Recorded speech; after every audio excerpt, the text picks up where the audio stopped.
So I got the Rack 9 Smoothbore today, and it is the slug version of the Rack 9. I'm going to do a range test and tell you what I think about this weapon, so hang on.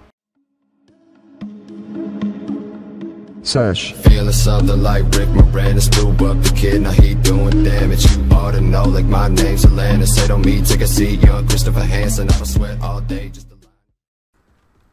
What's up, people? So today we're going to be doing a range test. I'm starting from this yellow line on this door, and my friend Obi-Wan Kenobi, he's got a YouTube channel. I'll link it down in the description below, so go check him out.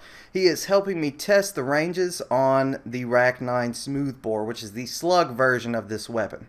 So the range, the one-shot kill range, I was not very impressed with it. This is the maximum one-shot kill range for the Rack 9 Smoothbore, and I put the rifled barrel on it as well and tested it again, and as you can see, there's not really too much of a difference here, so there is no reason to run it at all. The interesting part about this weapon, however, is its one-shot headshot capability.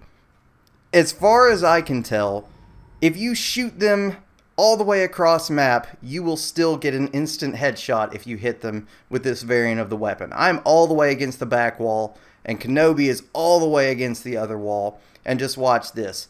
I take one shot, boom, he is dead. So we tried this again in the longer corridor underneath the map, and the same results. So as far as I can tell, this is pretty much an infinite headshot weapon. I don't think it's going to be able to, you know, be very useful in bigger maps because the sway is a little different. And as you can tell right here, I just shot him and from hip fire, and then from an aim down sight I shoot him again after he'd healed, and boom, he's dead. So there's a different damage range from aim down sight to not aim down sight.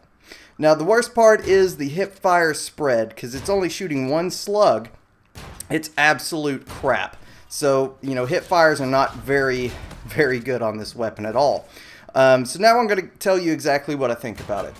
Okay, so this is a very fun weapon to use. I enjoyed playing around with it. Is it very practical? No.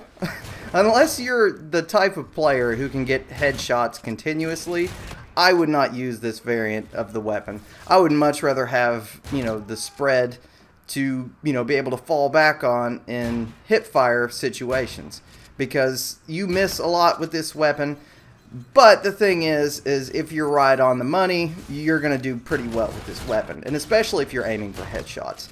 I wouldn't ever use it in the first weapon slot. I would use overkill and just use this with as the secondary if you get it. But the thing is I don't think this is a very good weapon at all. Comparably to the Argus, this thing sucks. Because the Argus could almost cross-map kill you, you know, just one-shot you in any place on your body. This thing, it has to be a headshot for pretty decent ranges. If you're very far away, it's not going to do anything if you shoot him in the body, unless you're getting a headshot. So this thing doesn't compare to the Argus at all. The Argus was insanely powerful, and this weapon it's apples and oranges. They're nowhere near the same, and this weapon is really just more for fun than for anything else.